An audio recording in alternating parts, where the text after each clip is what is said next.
them to come over from England to show their film and then say, let's not show the film. So you've seen a bit, we'll continue it in class, because there's loads of, like, I keep wanting to stop it and say, hang on, let's discuss bits and pieces. So we'll do that, but just not when we have these two, I'm giddy. It's Monday, and I'm so happy to be in this room. But I just want to show you, like, I don't keep things, but this was the greatest gig that ever took place in Ireland.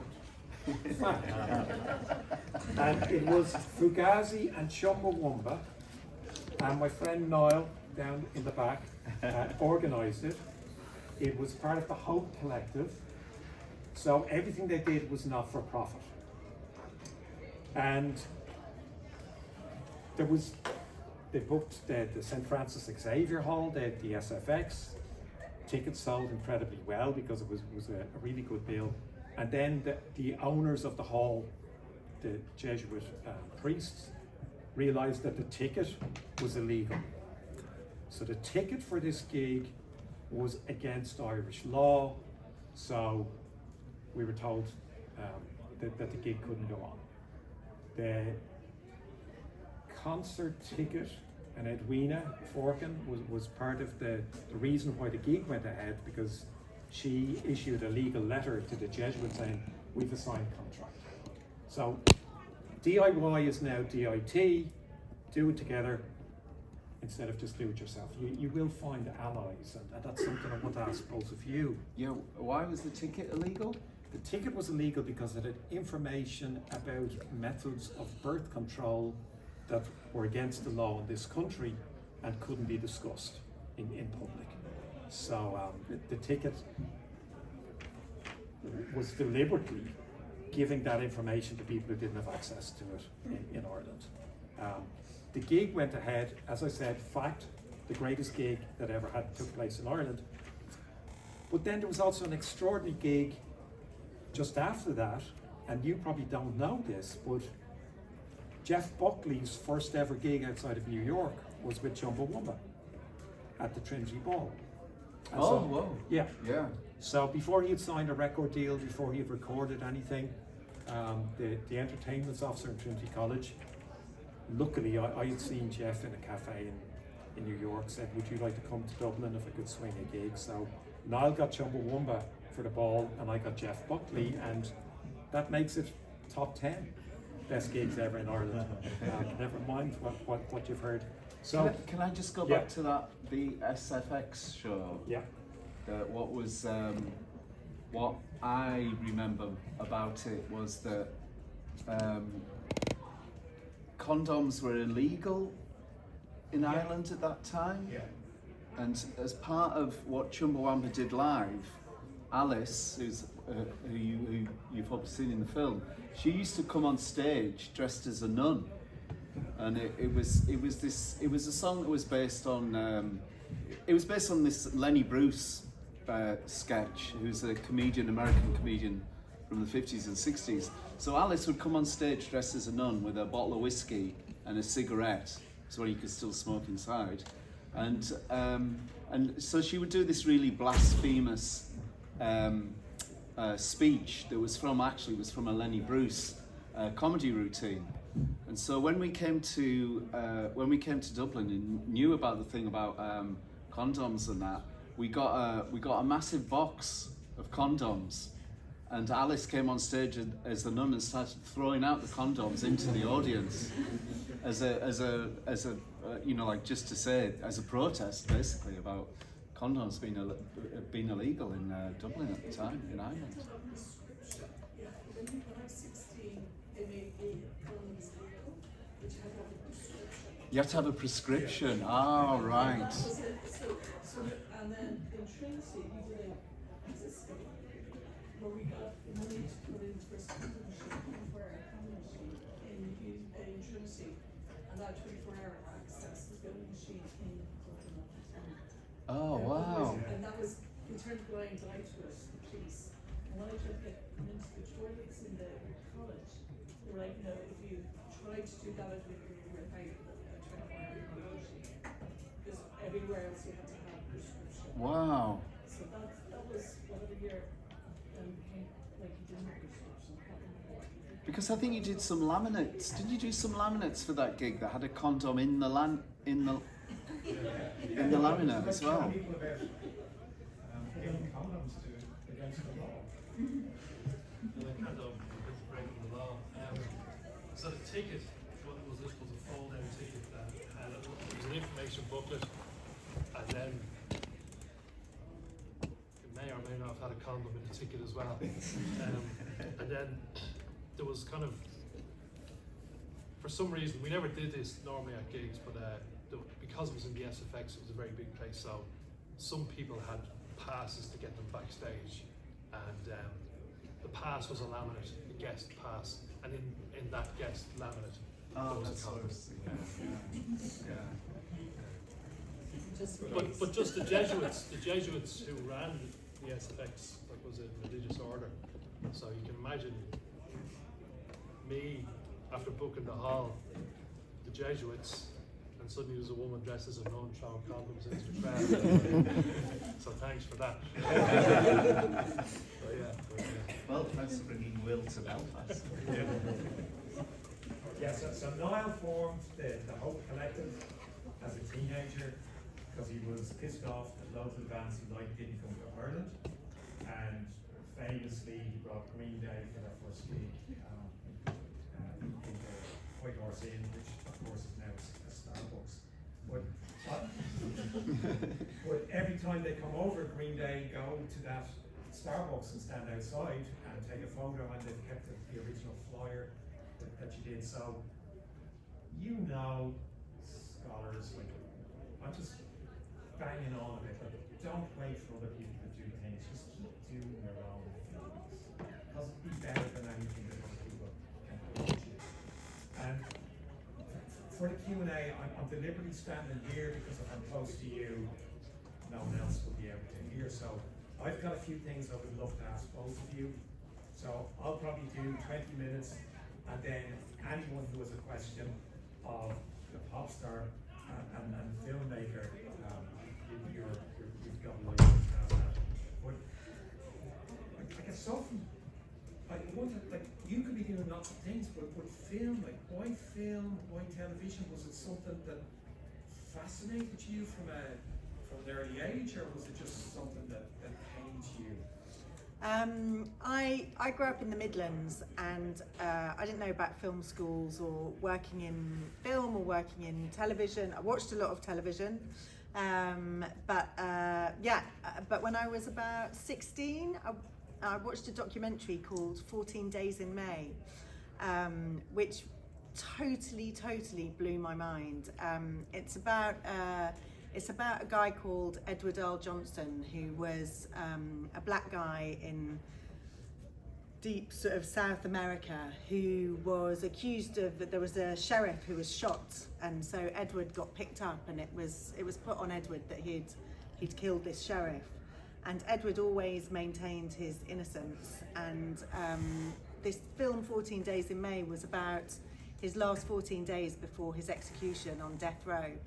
And it was, it's still out there, still on, I think it's still on iPlayer, because it was such a huge, it made so much noise at the time. And there's a human rights lawyer called Clive Stafford Smith, who is also still around, and it was one of his first jobs. He was new human rights lawyer, quite young, and he was really fighting for Edward, and unfortunately wasn't able to prove his innocence until after Edward's execution. And I just remember I watched that film, and I went to my bedroom and I cried and I cried and I cried, and at the time I didn't think, oh my God, I want to be a documentary filmmaker. Not at all. I just had a huge emotional reaction to this film. And it always stuck with me, and I hate injustice, and that's a passion of mine, of people not having a voice, or wrong being done by people. And so that that film's just stuck with me, and I went off to university. I studied French because my mum's French and I had to study French, but I also studied theatre directing, and I thought I wanted to go and be a theatre director. I still do want to be a theatre director, but when I came out of university, my student loan debts were so big that I thought, I can't work in theatre, I'll never be able to pay back my student loans. And so I joined a temping agency looking for work, and I'd said to them, if you can get me any temping jobs in the world of television or documentary. I'd thought about that film a lot over the years, and so I was just like, oh, if you can get me a job in the world of telly, that'd be great, just because I didn't know anything about it, and I thought, I want to find out what it's like. And I was really lucky. I had my first job was a 2-week holiday cover, and it happened to be for the head of documentaries at the BBC. And when I walked into his office, on his wall there was a picture of Edward L. Johnson, and I walked in going, oh my God, this is the guy in the film, that made me sort of want to come into documentary. And the guy who was head of documentaries was a guy called Paul Heyman, and he was the director of that film. And that's how it started. Then I was just really lucky that whilst I was on that 2-week holiday cover, the person who I was covering resigned from their job, and they asked me to stay on. And then I worked hard, I put some ideas forward, an idea got picked up, I became a researcher, worked hard as a researcher, and just worked my way up and did my first sort of 11 years at the BBC, and went from being a 2-week holiday cover to someone who had made 6 films, directed 6 films by the time I left, and then was on my way. So it was that one film that was the spark way back when I was 16. With that one film, and then going to a temping agency, but not expecting that you'd be... And lying at the temping agency. They were like, can you type and do shorthand? And I couldn't. I went, yeah, no, totally. And then would be up every night, like learning, teaching myself how to touch type and do, and then fell into that world and loved every minute of it. Okay, so what did you bring to the documentary that we're winning, that we're watching? What did you bring that you learned before that? Like, were there any kind of tricks of the trade or things that worked before? And the fact that it was, it's a pop star film on one level, it's also incredibly political and really rude and very funny as well. So, as a filmmaker, like, what was your vision? What was the collaboration process like? What were you bringing from what you'd done before that? Well, it was very different to what I'd done before. I had done one music documentary before with a very mainstream band for Amazon, I think. Was it for Amazon? Yeah. And it was with Mumford & Sons, very different band. It was great fun because I got to travel. They were on tour around South Africa, and I got to go on an amazing trip. Putting the film together was sort of slightly soulless because they weren't very interesting. All their songs sounded very similar, in my opinion. If you're fans, I'm sorry. But and so I was like, because I always wanted to do different things. I always wanted to try different styles of documentary. So I'd done that to try a new style. And then sort of thought, boy, if this is the world of music documentaries, I'm not sure I really want to do, it was very, and because they were such a big band, it was like, they never really told you anything. It was like a set, it was like doing a 90-minute advert, really, for the band. But then a mutual friend of ours introduced us, who's an editor who we both work with, called Jim Scott. And he said, oh, will you meet Dunstan? He wants to do a film about Chumbawamba. I didn't know very much about Chumbawamba at all, to be honest. I knew the song, that was about it. Dunstan had written a one-pager about the film that he wanted to make. And the one-pager just really made me laugh. And it's not often that you see a documentary that makes you laugh. It was an interesting band because they were political, and so there were lots of things that made me want to work with Dunstan. And I guess in terms of what I brought to it was just experience in the mainstream world of, like, if you want to make a film that's going to reach a big audience, it can't just be a fan film. It needs to have themes that speak to a wider audience. So that might be feeling like you've still got something to say but feeling invisible, you know, having been someone once but now like trying to get out there again, you know, trying to be heard. It's hard to make political films, you know, that are really opinionated, and I always talk about a good way of making films is to have a sort of Trojan horse, you know, so if you've got a political message, go in sort of looking like you're making a comedy, or go in looking like you're trying to do something else. And as I learnt about Chumbawamba, that was what they stood for as a band anyway. So it all sort of came together. So it was a sort of leap into the dark. But that one pager, and then meeting Dunstan as well, I just thought this could be really funny and also really have a strong message. And I think that, and I can bring something to my sort of naivety and my lack of knowledge about the band meant that everything I was hearing, I was learning about and could work out what was interesting to a wider audience, I think. Sophie was really good at differentiating between what was like an in-joke that would not translate to a wider audience. So I'd cut a scene and go, this is really funny, this is hilarious, look at this.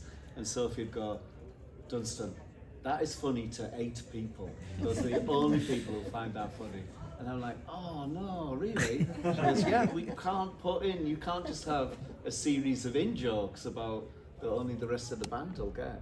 And so that whole idea of turning the film into something that had a universal message that a lot of people could relate to was a turning point really in the film.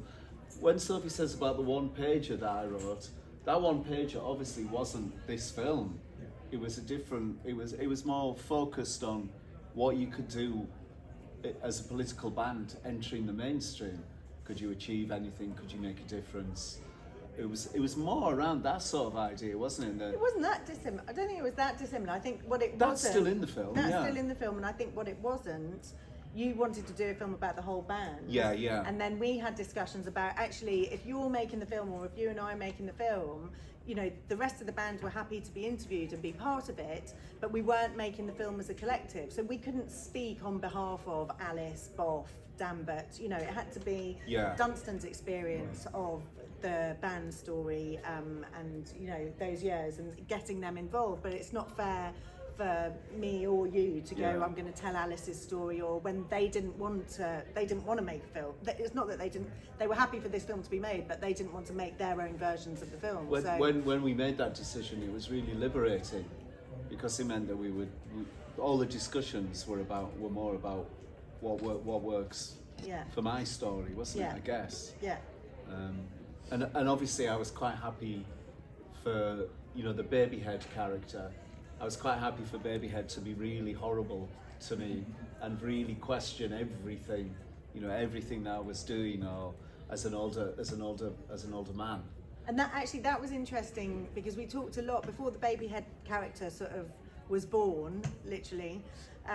We talked a lot about those inner monologues you have in your head, you know, that voice in your head that's going, even when you think you're doing well, is kind of going, really, you're doing that well, you know, do you think you're that good, and like putting yourself down, and we talked a lot about that. And actually, even when we filmed with the other guys in the band, we talked about it. When I made a film with Mumford & Sons, the only voices they tell you they've got in their head are how brilliant they are. And so it was really nice to go, oh, actually, we can make this really relatable to an audience, and other people will go, yeah, I've got that voice in my head, you know, I've got that critical voice in my head all the time. And so it was trying to like bring that alive. And we were going, I think originally we were going to do it as a sort of voiceover, and then one day Dunstan, as he often did, would just turn up with some random object that he'd found in his loft, and turned up with this head in a box going, look what I found, and I didn't know what it was. It was like, what? And then we were like, oh, that inner voice thing, why don't we make a character, you know, let's have that inner voice turn into something on screen, which is obviously Dunstan wearing that head, you know.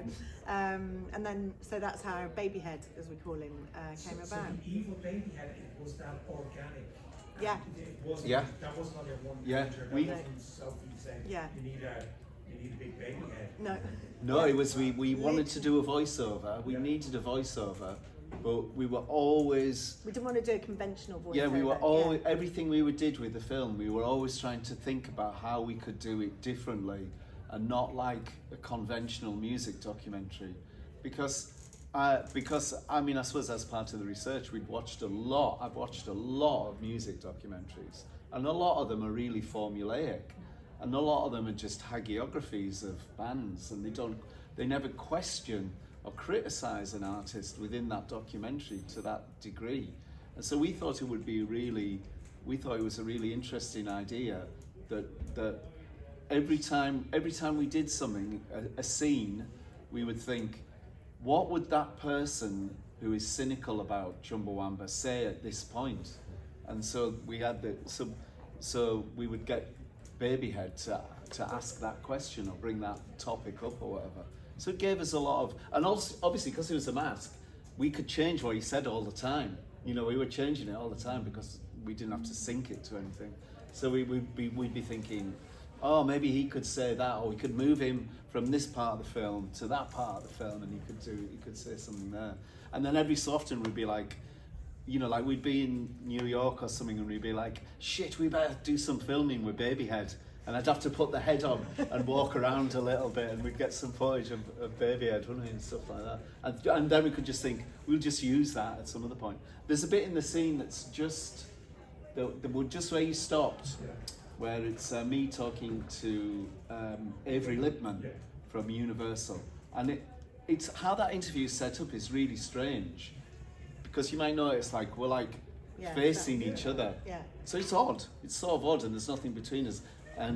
But as that scene progresses, Babyhead appears and sits sort of between us in the background. Which we shot after Avery had left his office. So he'd gone, and then we did this little bit of shooting. So that scene is actually 2 or 3 bits of film overlaid. So Babyhead appears. So we were always trying to do tricks like that with the film, weren't we? And is it a different film? Because Sophie wasn't a microscopic fan of the band and knew everything. Oh, I mean, I don't want to blow smoke up her arse, but it would not be anywhere near what it is if it wasn't for her involvement. It was just great to have that outsider eye, and the fact that she wasn't a Chumbawamba fan was sometimes a bit frustrating. Being who I am, you know, someone isn't just praising you all the time, but also obviously really brilliant as well, because she's a brilliant director, she could, you know, and everything. And what would happen a lot of the time, like that scene we just watched before the break, where it's me talking to myself.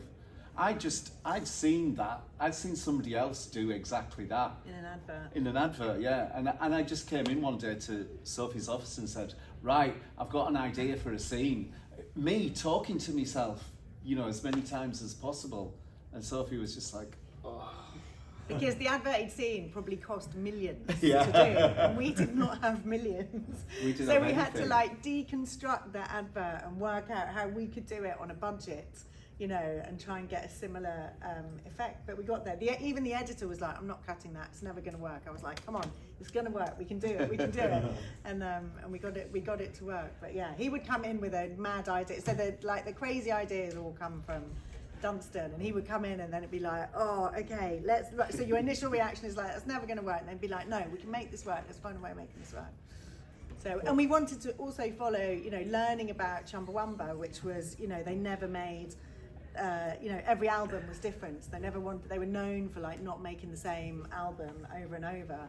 And so we wanted to follow the ethos of the band and be like, right, with our scenes, let's not try and do formulaic scenes that you see in documentaries normally over and over again. Yeah, so, talking head stuff, you know, when we're interviewed, that was the main thing, wasn't it? Yeah. Don't interview a different person in the same style. Yeah, so Alice ironing, Boff on Ilkley Moor, Dambert playing a weird song. Yeah. Didn't understand. Penny Bimbo without any clothes on. You know, that might be a spoiler, actually. That might be a spoiler. Got to that. Well, I think it needs to come with a warning, so people know. Yeah, so we were always trying to trying to invent different ways all the time, wasn't it? And that's where the fun was. And what was interesting about that was that it was partly because the film wasn't commissioned by anyone. So we didn't have an exec producer or anything, or we didn't have We didn't have a channel or anything Telling us what to do. telling us what to do. So we had a lot of freedom. We had a lot of freedom to do which sometimes was difficult. But a lot of the time it was really it just meant, yeah, why not? Why don't we just do this? Why don't we just and see if it works? Yeah. So it was it allowed us to be as experimental as we wanted, really, which was really, really good fun. And shows, like it's so much fun. It's telling this very rigorous story as well. Just in terms of practical, because a lot of the students here will go on to make films or documentaries. Like how long, what was the time commitment? It was a really long time, but that's what happens when you make independent films. So you know, a lot of the time, my bread and butter is making films for BBC, Channel 4, Netflix, Amazon, whoever else. And people come to me and go, we've got a film. I'm doing a 3-part series at the moment for Channel 4 about Munchausen's by proxy story. So, you know, a mum who's pretending that her kid is ill and there's nothing wrong with him, and it was a big story sort of 20 years ago, and we're retelling that story. But when someone comes to you, they come to you with a budget, it's been commissioned, you know how much you've got to spend, and so you go off, you've got a schedule. So this 3-part series will take me a year to make from beginning to end, and then it'll go out. Making an independent film, you know, you've decided that you're going to tell that story, no one's asked you to do it. So no one's going to give you any money to do it. You can go and pitch ideas to channels and things, but usually the channels decide what they want for the next sort of couple of years, and then they come to you. So independent film, it's all about you having to do everything off your own back. So, for example, for the budget, to start filming, we needed some money. You know, you can ask a certain amount of favours, but for a 90-minute film, you know, you want to be paying people. So we did a Kickstarter campaign to start with. So that Kickstarter campaign took 6 months at the beginning. So you're not doing anything before you've got the budget for that. We did a Kickstarter campaign that raised £60,000, I think, and that was just enough money to do the majority of the filming, with a lot of favours thrown into that filming. So we've done all the filming, and we'd saved, out of that £60,000, we'd saved just enough money for an editor for about 15 weeks, I think. And we had a great editor on board called Paul Holland, and he cut it, but you know, he had, I don't know how many hours, 60, 70 hours of material to get into a first cut of the film, but that wasn't a finished cut, and then we'd run out of money. So we had a first cut of the film, we've got no more money left, and we'd started going to film festivals to pitch to try and get more money to go on to the next bit, and at that stage COVID hit.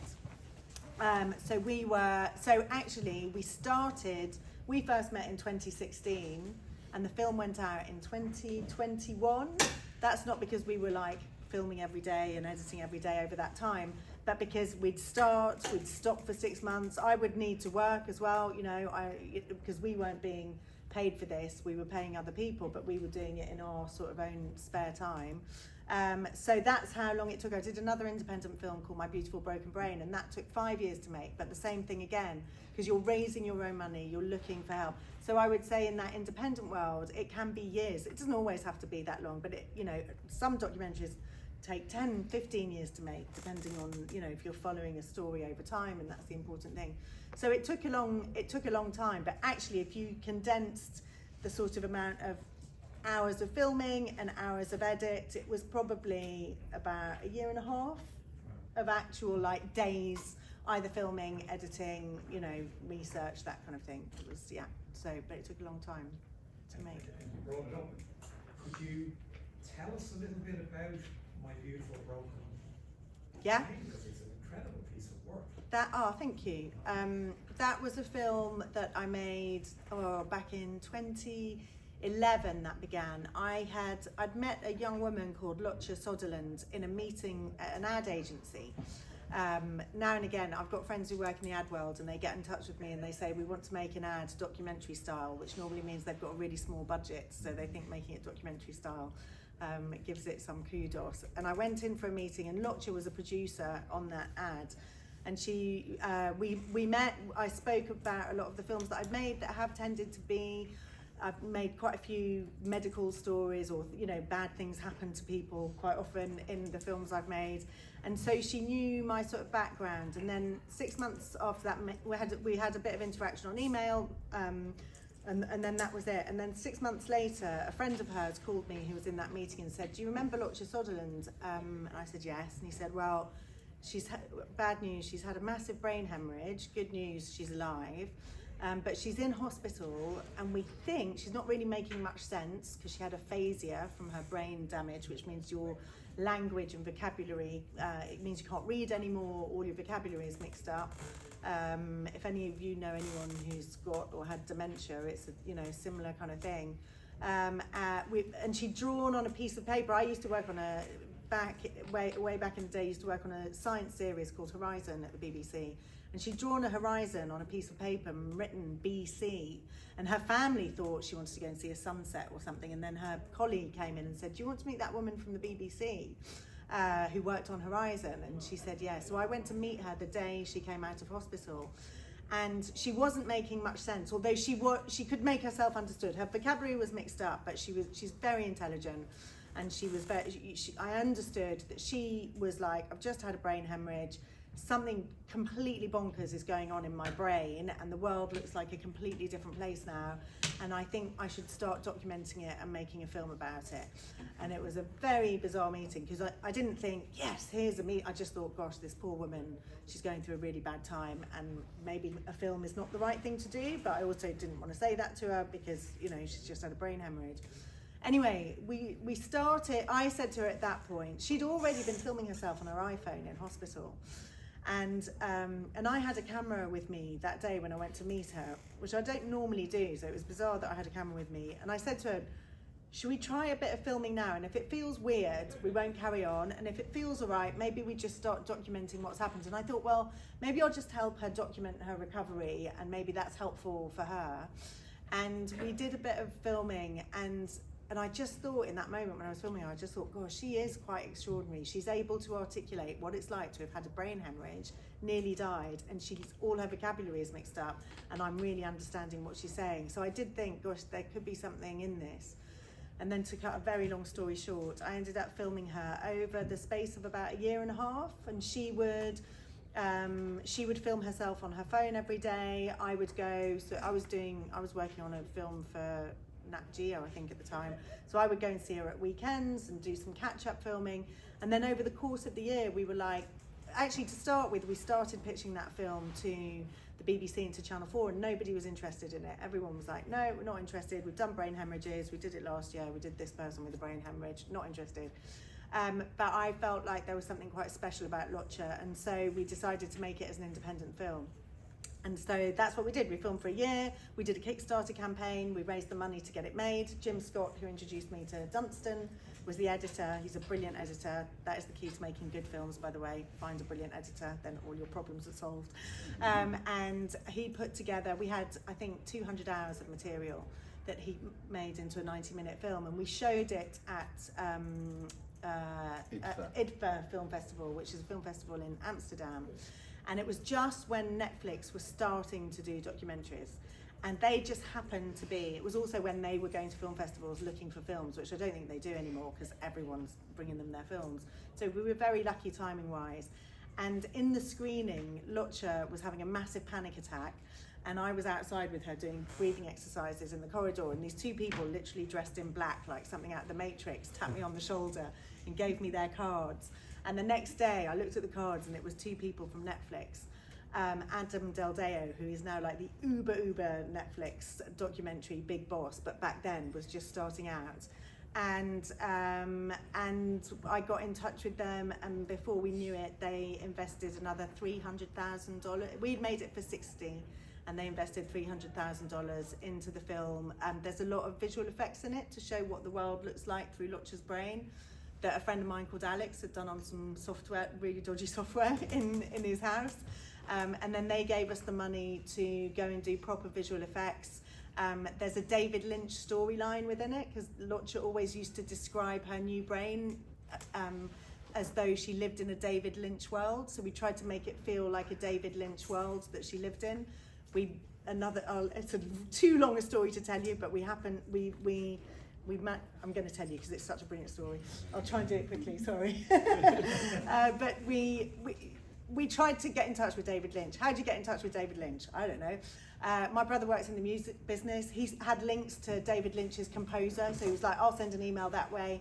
David Lynch runs a big, foundation? Transcendental Meditation Foundation. So we wrote to them. We sent out a bunch of emails with a video of Lotcha telling, and I thought, we sent it out, didn't hear anything, thought it might be nice if someone from his office gets in touch and says good luck with the film.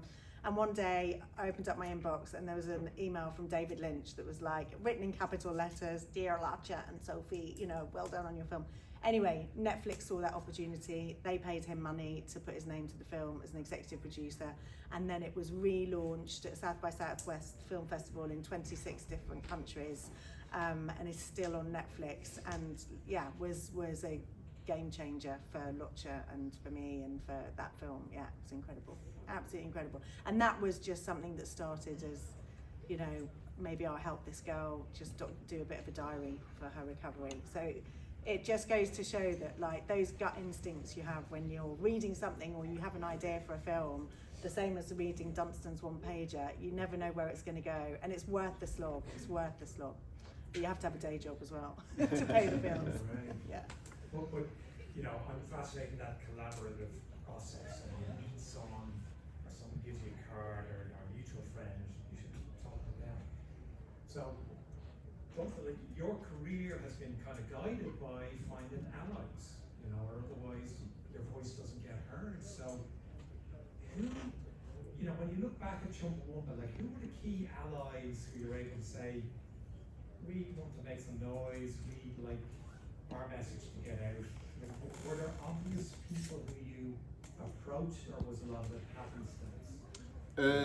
I think, I'd like to think that we created the majority of noise ourselves, because, particularly in the TubThumping years, which is sort of the next bit of the film, you'll see that we were doing a lot of stuff to create that noise, and that was very much counter to what the record companies wanted us to do. They were really unhappy with what we were doing, and the trouble that we were causing. Avery hated it. He really didn't like the fact that they had to pick up the pieces of all the stuff that we'd done. And of course, record companies, they all say we're in it for the long haul, and then as soon as you don't have another hit, they drop you. And that's what. And we weren't stupid. We knew that was the most likely outcome. And we even made an album that was a follow-up to the TubThumper one that was really big, that was deliberately not like the previous album, and so it didn't have a hit single on. So all our allies were people who we'd known, probably from the 80s when we first started, because that anarcho-punk movement that we started off, people were part of this like weird, like sort of small political groupings around, that were all around the world. They were really small, but those people who were in those organizations went on. A lot of those people went on to do much bigger and more creative stuff and influence a whole generation. A lot of stuff that you can trace. It's stuff like Banksy, for instance. One of his main influences was G. Voucher, who was like Crass's, who did all the artwork for Crass, and he credits her for a lot of where he ended up, and I think you find that a lot in that anarchist movement from the 80s, that a lot of those people went on to do other stuff, and we just happened to take a different route. We accidentally had a hit single and just had to take advantage of that situation ourselves. I think we were lucky that we were a collective and that there was 8 of us. So we were making those decisions between us, and we had the support of each other around us. I think it would have been really difficult if it had just been 1 or 2 having to make those big decisions and not having you know, some sort of self-policing going on as well. So it was a really it was really fortunate that there were so many of us, and we had and you know, we didn't all agree on everything all the time. You know, there was a lot of times where there'd be conflicts, and that still happens to this day, really, because we actually still make a living from that one song, basically, weirdly. And how we do that is by the song. People want to use the song in adverts or in film or in TV programs, and so, you know, publishing companies sell the song to all those people, and we get paid for doing that. And so that's sort of how I was able to make this film, was by doing that. But I mean, I don't think anybody would have ever put me and Sophie together as a team, weirdly. Apart from Jim. Apart from Jim, who just saw something that we could, because our you know, like, there was a lot of things that didn't align by the way that we'd worked previously. So we learnt a lot of stuff along the way. So I think that was a really that's why it worked. I think is because of our our differences, and then but being able to find compromise throughout that whole process. And now I do Interrobang with Griff, who's come from a different musical background, you know, and we found a way of working. He says he facilitates me, and I think I facilitate him, you know, but it's a mutual thing, you know, where we found a way of working. He does all the music, and I do all the, you know, the lyrical content and all the, you know, and all the vocals and that. And it's just so it's finding the right people. It's finding the right people to work with. And so, you know, there are people who come along and we find a connection with. All those years in Chumbawamba, that sort of thing did happen. But you never know who that person is going to be, really. Yes. You know, and I know it was an accidental hit to some extent, but the album sounds fantastic. Like, when you're making it, you know, sonically, clearly you had good engineers, producers. Like, had you enough background from making records on very low budgets that when you had a bit of money that you wanted it to sound good? Well, actually, that wasn't how it worked, really, because what happened with that album was that we were on this label that are now called One Little Independent. They were called One Little Indian at the time, and we made that album. We kept control of everything, of all our music and everything. We never sold anything off to anybody. We only did that once when we were like really naive, and we never did it again. And so we owned everything. So we paid for the making of that album, and people in the band, because we were like this anarchist collective, people had different roles within the band. So there were people in the band who produced the records. You know, it was like Boff, Neil and Harry who would produce the records, and everybody else had a different, you know, we all had different roles within the band. And so we made that album ourselves, and we took it to who were One Little Indian at the time, and they said this album is not good enough. They said, we don't think there's a hit single on it. We want you to go away and either re-record it, or we will get some hotshot producers in to produce this album. And we were furious. We were absolutely furious. So we were like, okay, we're not going to do that. We like what we've created here, and so we're gonna just leave the label. And they were like, okay, off you go then. And so we went off, and we didn't have a record. So then we didn't have a record label, and we didn't have a way of putting out the record.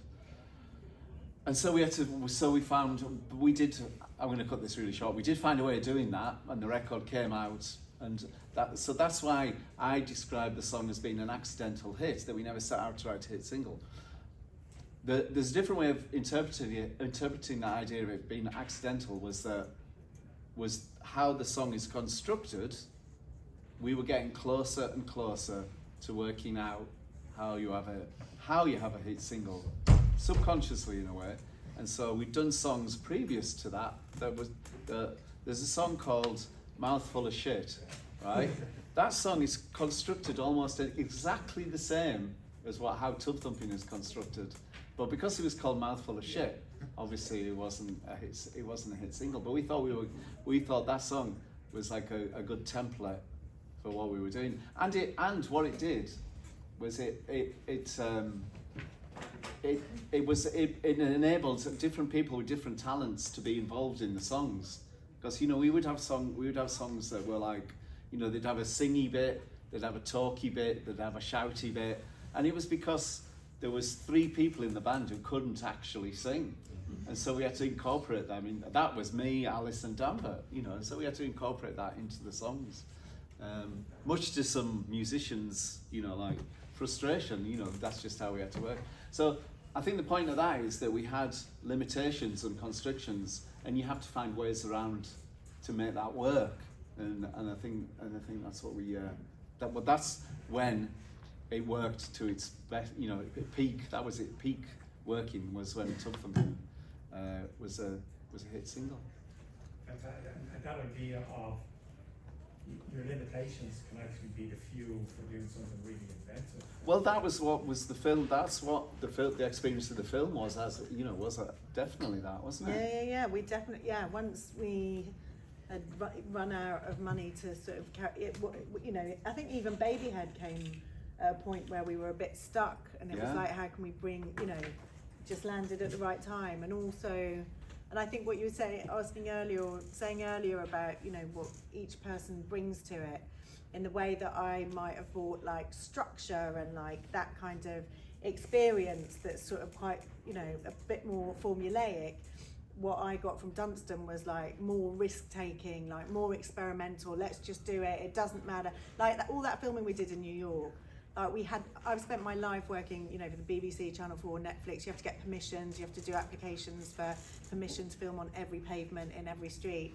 And we just went out there with a mate who's a cameraman, and we were like filming in the middle of Times Square, filming, I was like, oh my God, we're gonna get arrested, we're gonna get, and these guys were like, no, come on, let's do it. And it was really good. And then you sort of go, no, actually, the world doesn't care. I went to a brilliant talk by a filmmaker called Werner Herzog, where he was talking about the paperwork you have to do around films, and he was just going, you just need to feed the machine. He was saying, I sign all my own release forms, and he was like, I feed the machine. And so that was the experience of making this film. It was like, this was a band who broke the rules, like we're gonna break the rules making the film. And a lot of the archive footage, when we got stuck, was the archive footage, because it's quite hard to break the rules using archive footage. So we did a lot of like fair use and fair dealing around art, which is where the Babyhead voiceover helps a lot.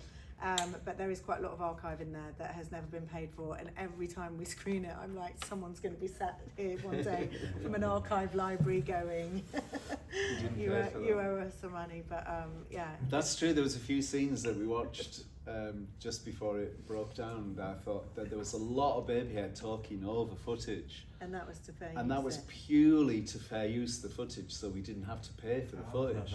But so you sort of have to explain what you're watching or something, isn't it? Yeah. We did have to pay for a lawyer though to like. Oh yeah, we had to pay for a fair use lawyer, but that was still worth it. Fantastic. There's always a way you can determine. I'm going to turn it over to the students after one question. Most of the students here in first year, but Dunstan, you're on the syllabus for the second year students. The excerpt about Paddy Smith from the book. Oh yes. I myself did a book to raise money for some of the patients of the NHS during COVID. People who have limited income. They're looking for money to buy little iPads or computers, so people could say goodbye as they were dying to their loved ones because they couldn't spend time. And we just ask everyone who we bought a record by, would you write? And your piece is spellbinding it. So students will be studying that in second year. Now I'm aware you said that you're not a great singer, but just wondering, like, the music, what music inspired you? Or did you I know politics changed your life and it stayed with you, but like, what were your music memories that made you think this is a fantastic, soulful thing to do? Well, for me, it was. I mean, there's actually a bit in the film industry where I go, I wanted to be David Bowie. That was just mind blowing for me in the 70s, seeing David Bowie, thinking, what the fuck is this? You know, that was amazing. But I think punk obviously then came along, and that had a huge influence on me. That was sort of life changing. Because that DIY, because the DIY thing about it really, which carried on into the world of anarcho-punk really. It's weird thinking about the anarcho-punk thing, because there's actually not that much music from that time that I listened to. You know, that wasn't to do with, for me, that wasn't to do with the music. That was the thing about combining music and politics and community action and doing stuff, you know, finding your voice and all sorts of stuff like that. It wasn't necessarily about the quality of the music. But even now, I still look for new music all the time. It really frustrates me when, you know, people of a certain age who just like don't go and try and find new music, because I think you can still see. I still see stuff and I think that's amazing. That's really inspiring. That's brilliant. Just recently, there's two or three bands I can think of.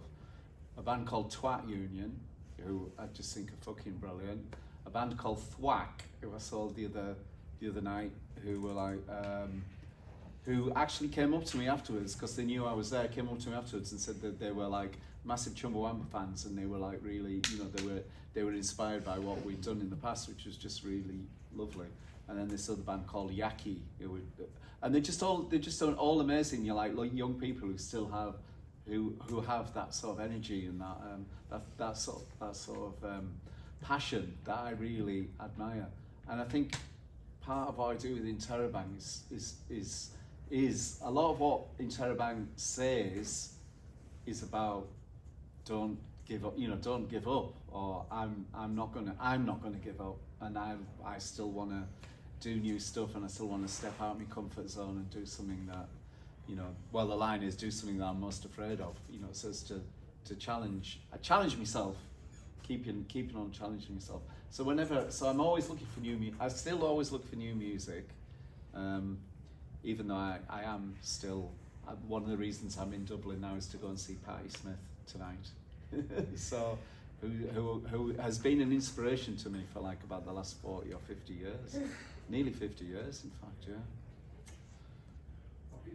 That was a bit of a rambling answer, I know, but it was like... what it should be. You know, you shouldn't have a little box to draw out. That was fantastic. It was perfect. Any student question? It's a bit of a longer question, but basically I'm doing a project on DIY venues and like especially squatter music venues. And since you come from that like anarcho-punk background, were you playing a lot of the like that kind of venues in the beginning, and what's the difference between like playing these kind of venues or commercial venues, for example? Okay, I could probably help you a bit on that, because the first Crass, who are the anarcho-punk band from the 80s, they did a huge squat gig in London at this venue that was called the Zigzag or something. It was a huge venue, and they did a squat gig. We went down to London. We lived in Leeds at the time. We went down to London for that squat gig, and thought, okay, Crass are doing this. Why don't we do this? We could do this. So we went back up north, inspired by this squat gig that we'd been to, and we started doing our own squat gigs in venues in Leeds. And so we would find buildings. We did about 2 or 3 or 4 different squat gigs around Leeds in the early 80s. And then it was weird. I saw Alice the other day, and she reminded me that we even went to Swindon it's kind of in the middle of nowhere, really, I guess. We went to Swindon, And we were supposed to be playing this squat gig, but the people there didn't know how to organise a squat gig. So we ended up organising this squat gig in Swindon, setting it all up and getting that to work. So it was like, and then there was there was ones going on in, I don't know, Bristol. There was a lot of squat gigs in London. There were obviously, there was like, it was bringing people together in a way that was really, you just thought it was really empowering, because you were thinking, God, we can do this, and you didn't need, the machine, and you didn't need to, and that was really powerful, especially because we were all in our 20s when we were doing that. We were just making it up as we were going along, and you would just do what needed doing in a way, because we really believed in it. I was talking to Niall on the way here. We were talking about how when we were in our 20s, we really thought we were going to change the world. We really thought, this is it. It's going to happen. We're going to do it. We're going to make the world a better place. As you can see, 2025, I'm really sorry, but because it's fucked. But there are younger generations who are doing that, who are doing that now. But I can put you. I've got like loads of footage. There's footage in the film actually of squat events in Leeds, and that it was huge. It was a huge thing in Leeds. It was a really big thing.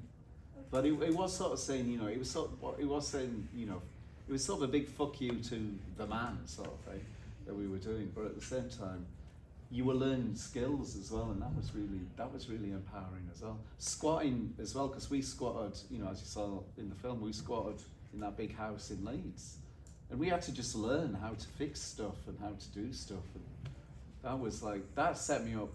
Like now, people think that I can't do DIY.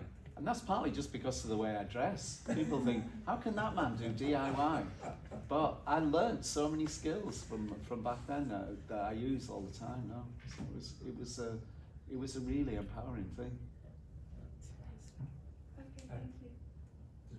Yeah, I have a question about how you dealt with being an independent artist, and like for your really big single, did you need to how did you get that off the ground and work with higher management? Like you were interviewing out of Universal. I don't know what your relationship was because I haven't seen the film, but how did big companies kind of did you need to go to them in certain points in your career, and how did that work?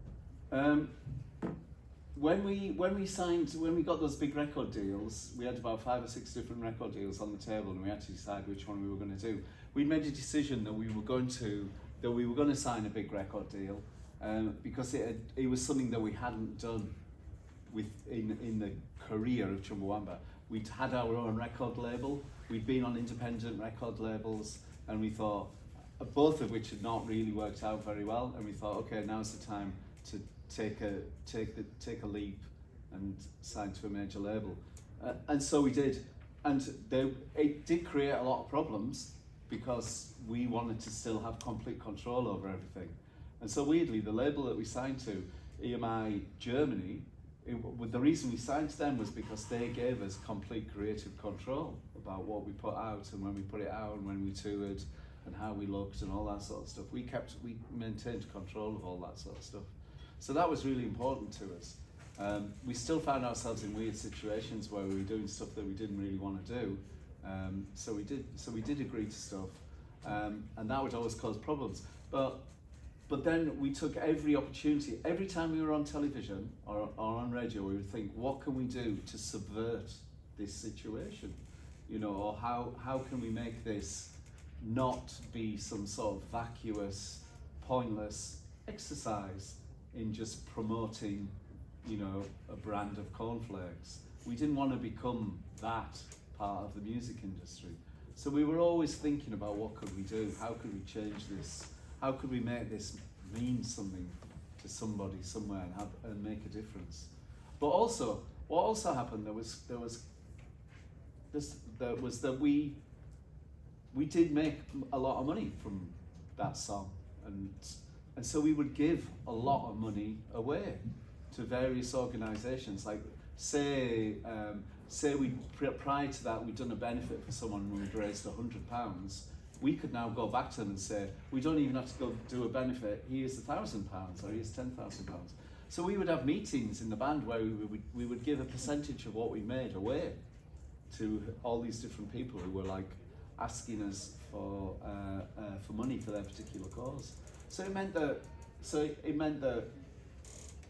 the shit that we had to go through appearing on you know, awful TV programs was kind of worth it, because we were then doing something subversive and powerful with that, being in that situation. Is that an answer? Yeah, and I have a follow-up. If Chumbawamba was making music today, how would you go about releasing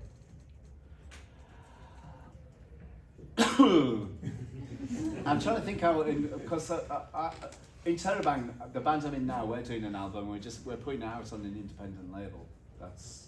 And we've just taken Interrobang, who are really, really small. We've taken all our music off Spotify because we disagree with, you know, Spotify and not only the way that they treat artists and how much they get paid, but also the connection with you know, them providing arms, the connection with the arms trade, and what they're doing in Palestine with those weapons. So we took everything off Spotify. So we're just on, you know, Bandcamp now, and we're going to put a record on vinyl sort of thing.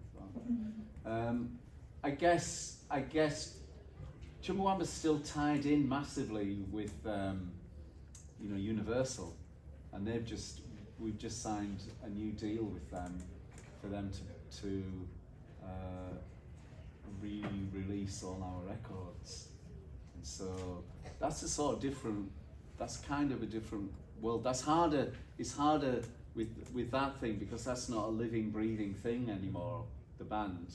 It's harder to make decisions amongst us all that necessarily fit with what Interrobang is doing. Whereas with Interrobang, it's really proactive in trying to make a difference with that. I think Chumbawamba would just, I don't know. Chumbawamba are never going to get back together, so it's a difficult question, really. Yeah, thank you. And we've time for another. Yeah, just a question on the documentary. So I guess when I saw it, I thought it was going to be something along probably what you did for Mumford and Son, but there's an awful lot of theatrics in there, stuff that you had to set up where you're tied to a chair with gaffer tape or walking to the shop or all of that. Was this all, you know, you started one page, how did the whole story itself evolve? And there was a lot of work involved in creating it. Yeah, I think because we, like, certainly for me and I think for you, I don't want to speak on your behalf, but there was a moment where we were like, let's just have a lot of fun with this, and let's be as creatively out there as we can allow ourselves to be, without it just becoming really confusing for anyone who's watching it. And we both have theatrical background, you know, Chumbawamba, a very theatrical band. I originally studied theatre, and so it was this release of, like, actually those things that we both really love doing, we can put into this. We don't want to make a talking head documentary, you know, like someone talks, then you see the band play, someone talks, then you see the band play, which is what Mumford and Sons was, apart from when we went to see a witch doctor, you know, which was really dodgy in the middle of South Africa with Mumford and Sons. And I think we'd come up with a sort of structure of we're going to look at the backstory of the band and look at it as like a blueprint going forwards of, like, if you want to still make a difference, how do you do that? And in Dunstan's his personal journey with Interrobang and everything, sort of looking back at Chumbawamba, what did I learn from that and what can I put into that today? So we had our structure, and then it was, as I was saying before, about let's not make one scene the same as the next. But a lot, like, you know, a lot of the scenes, you would just come in and go, I saw this thing, you know, what about me tied to a chair? I think even that tied to a chair thing, we sort of decided on the day in Sean Forbes's like back room in his shop. In rough trade. In rough trade, and often it came from us like having to hang around and wait for someone, and then go, oh, and he'd go, what if I'm tied to a chair? And I'm like, I'd really happily put gaffer tape across your mouth. So yeah, let's do that. And it would just kind of, it would be on the spot, and it would just kind of grow, wouldn't it? A lot of the scenes, it would be like from hanging around waiting. Those moments of boredom on shoots where you think, let's not just stand here being bored, let's have a ridiculous conversation about what we could do and then we'd be like, right, let's go there and let's do that. I won't tell you what it is, but the final scene, we just ripped off another film. We just watched another film. You'd watched another film the night before, and we were like, we'll try. We've done a few different endings of the film. That we still don't know if we chose the right one, but the ending of the film, you'll be like, oh yeah, they obviously watched this film last night, and that is where it came from. So it would often be like that. We'd watch something, heard something, seen something, and just as long as it worked within like the structure, you know, because you can go completely wild. I teach a storytelling course at a film school in the UK, and it's that thing of like you need the structure of storytelling to be able to tell the structure. Then you can fuck it up, but you need to know that structure is under there somewhere.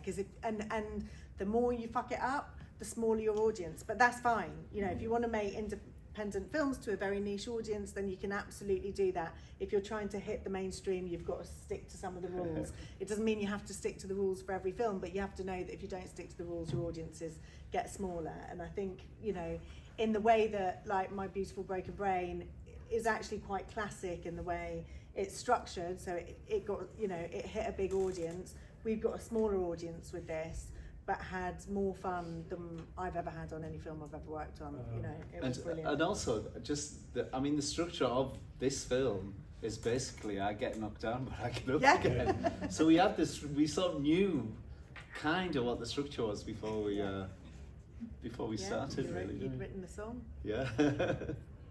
Fantastic. Well, you know, thank you. Most of you have never been in a room with the other students. We've never had this combination, so you've been fantastic and very attentive. But this has been an incredible 2 hours for me. So, Dunstan and Sophie, thank you so much. Thank you for having us. Thank you so much. Thank you very much.